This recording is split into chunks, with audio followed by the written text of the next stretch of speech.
Since the beginning of our nation, there has been a large amount of debate regarding one question. Enough debate, in fact, to divide the U.S. from its very beginnings into the Federalist and Anti-Federalist parties. This question is whether our money should run through a federal bank. It began with Thomas Jefferson and Alexander Hamilton, and still continues today.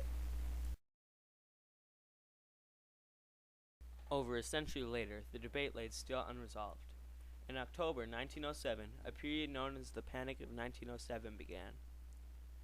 Enter a right-wing congressman, Nelson W. Aldrich. This period of economic turmoil led to the passage of the Aldrich-Vreeland Act on May 30, 1908, which established the National Monetary Commission, a team who were to study Europe and determine from there how to create a national bank. By 1912, they have passed 30 reports. Off of these reports, he based the Aldrich Plan, which, put simply, was to give controlling interest to private bankers with only a small public influence.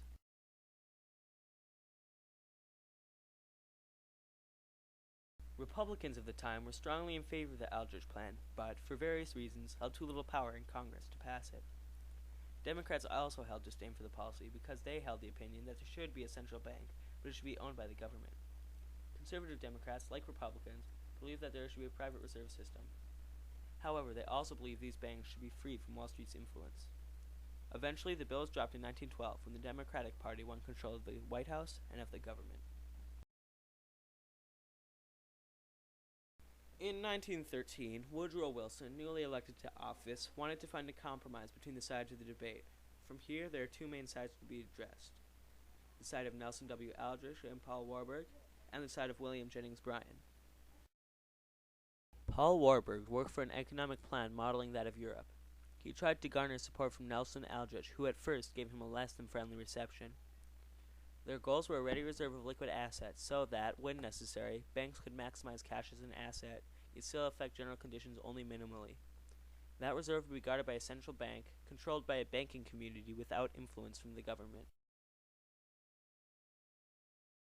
William Jennings Bryan, a sworn enemy of gold, was in opposition to the Federal Reserve Act.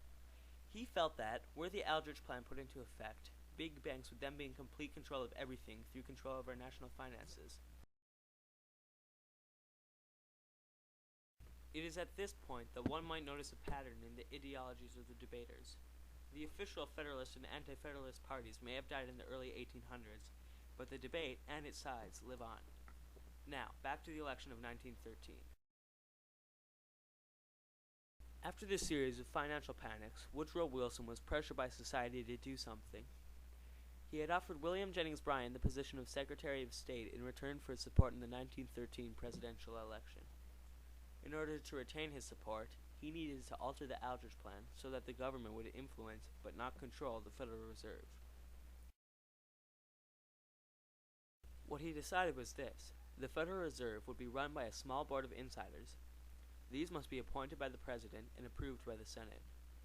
This appeased the Federalists' desire to keep the Reserve from growing to be a power outside the government, while still granting the wish of the Anti-Federalists who wanted it free from government influence.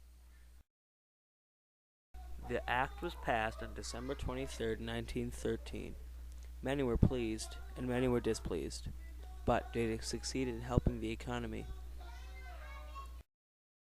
Among a few other economic failures, the Fed has been accused of deepening the severity of the Great Depression between the late 1929 and 1939. Following the Federal Reserve Act of 1913, the Fed has set interest rates incredibly low. This increased consumer activity, leading to a very profitable time from 1920 to 1929. In fact, stock had risen too fast.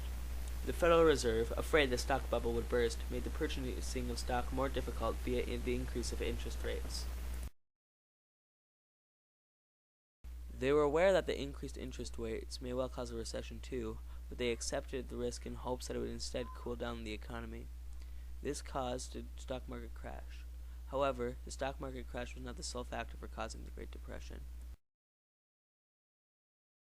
After examining each side of the debate, it's hard to call the answer, if in fact there is a right answer, a matter of black and white. As with all compromises, it is home to its ups and downs, its successes and failures. It has been known to stabilize the economy in times of need, but arguably has too much power for only a small amount of private individuals. This paradox has been one economists and politicians have been puzzling over since the moment of its creation.